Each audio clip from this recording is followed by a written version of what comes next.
All right, so in this section, what we're going to be taking a look at is a revisitation of our chemical equations and how we can use what we've just learned about solutions and apply them to chemical equations. So we saw something similar when we looked at gases and chemical equations. We looked at gas stoichiometry.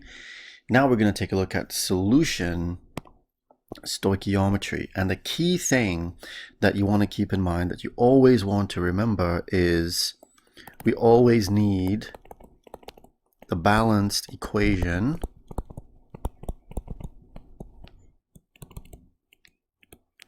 before you start doing any sort of calculation. And the other key, so there are two keys to this, is that the balanced equation gives you a mole to mole ratio.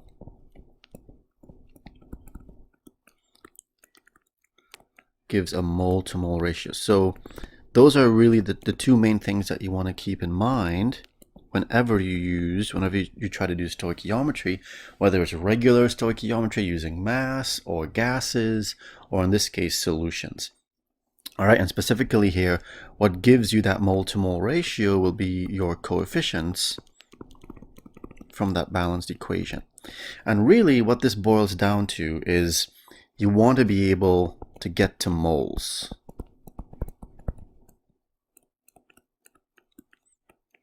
So you can use the balanced equation.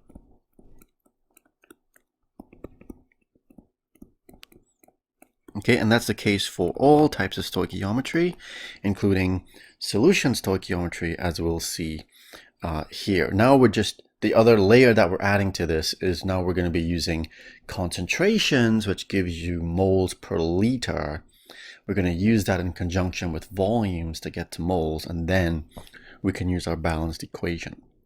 So let's take a look at an example of this. So we're given, we're told actually, and those of you that did have did complete the chemical reactions lab in person, this equation for this reaction would look familiar to you. So it said that zinc reacts with HCl to produce hydrogen gas and zinc chloride. And then this is our equation that we're presented with, and it looks like it's balanced, but you always want to double check that it is. And if you do a quick check, you'll see that it is balanced.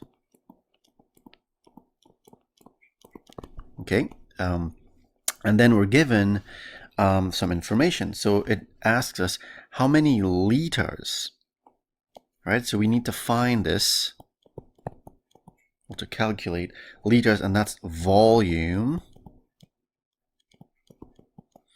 of a 1.50 molar HCl solution. Okay, so we're given that. We're given the concentration of HCl is 1.50 molar, and it completely reacts with 5.32 grams of zinc. So we're also given the mass of the zinc.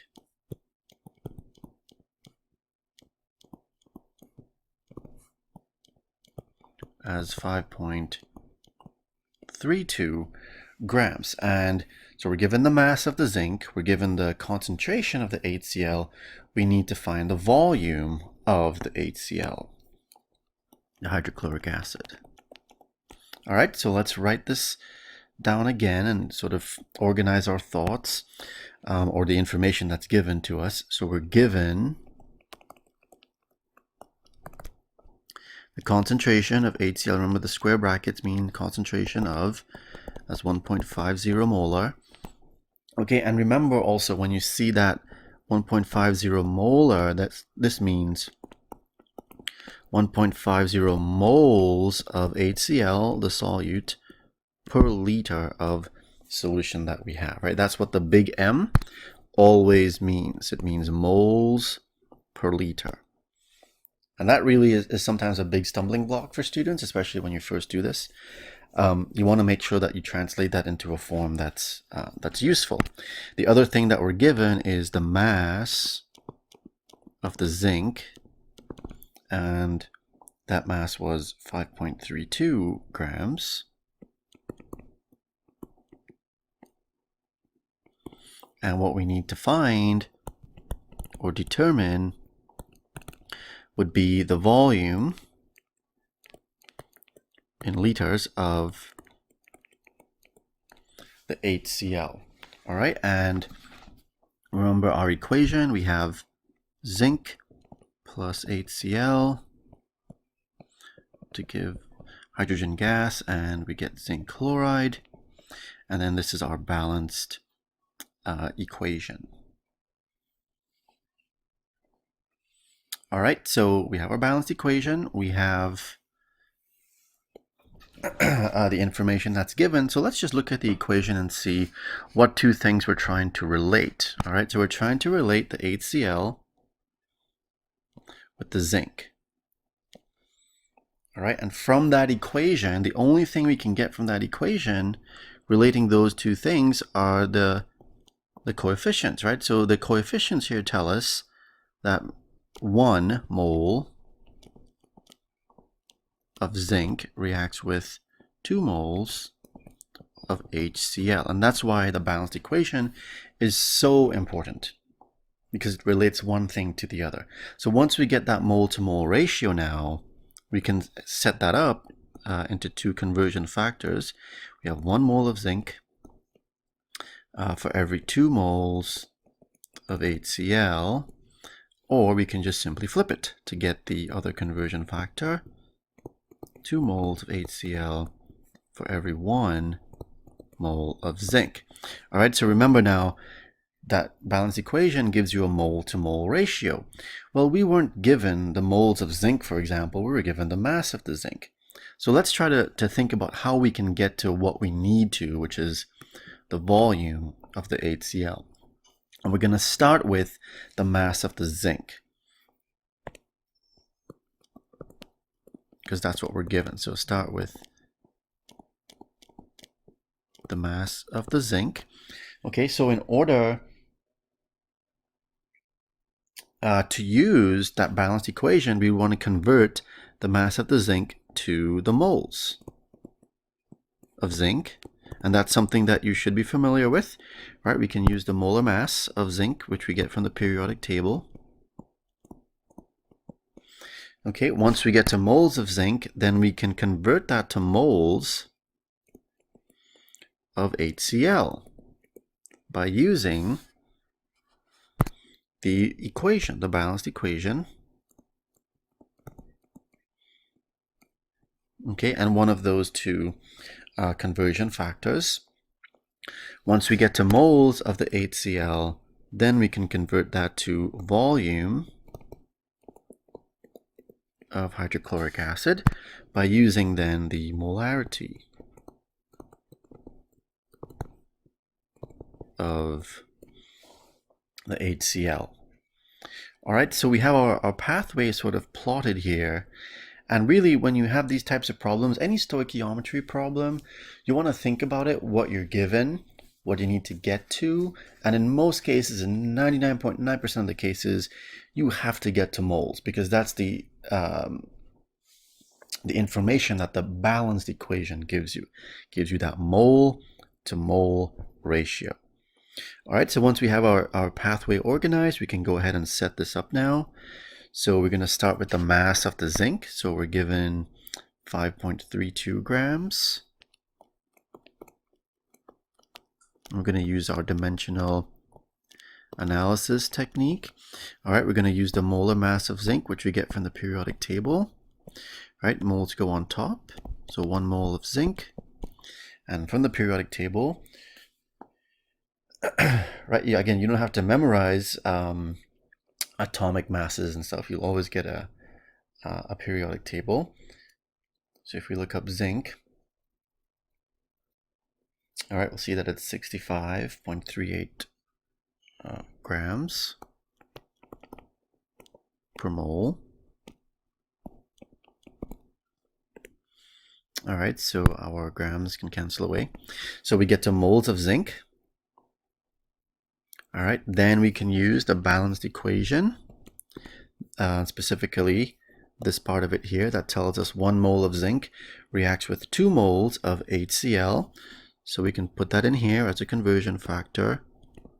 1 mole of zinc reacts with 2 moles of HCl, so the moles of zinc go away, and we are at this point right now. So to get to the volume of the HCl, we're going to use the molarity of the HCl. Now remember, we want to end up with volume or liters. So let's go back to the concentration of the HCl that was given. All right, so we were told that it was 1.50 molar, and we said that that's the same as 1.50 moles of HCl per liter. All right, so you can use that as it is, but remember, you can also flip it because it's a conversion factor, right? So we can flip it and we end up with 1 liter on top for every 1.50 moles of HCl underneath. And that's the one that we would want to use because we want to end up with liters as our unit, right? So liters should be on top in that conversion factor. So we're going to take that, we're going to stick it in here. For every 1 liter, we have 1.50 moles of HCl.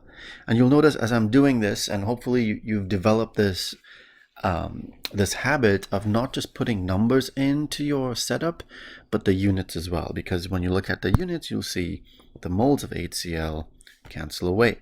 And you end up with liters as your only unit, which is what we needed to find, right? We needed to calculate the volume, the liters of that solution.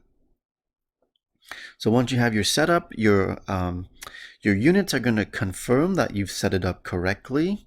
Okay, and then all that's left to do would be to plug the numbers into your calculator and evaluate what this ends up being. And this ends up being 0.108 liters as the final answer here.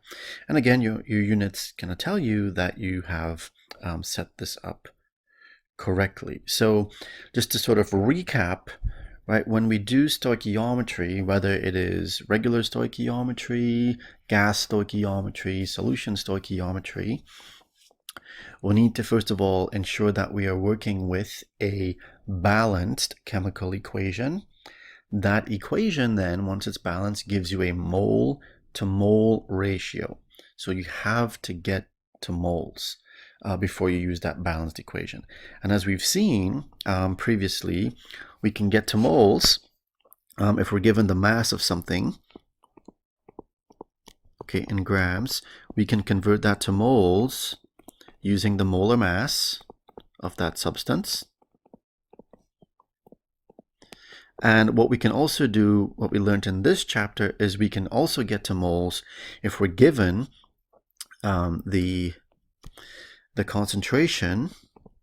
Okay, so if we're given the concentration in molarity or moles per liter, we can multiply that concentration by the volume, which is in liters. Okay, so the liters cancel away, and we can also get to moles this way. All right, so this is just another pathway by which we can get to moles. And once we get to moles, the whole equation, the whole balanced equation opens up, because we can use those mole to mole ratios to get from one thing to another thing in that balanced equation.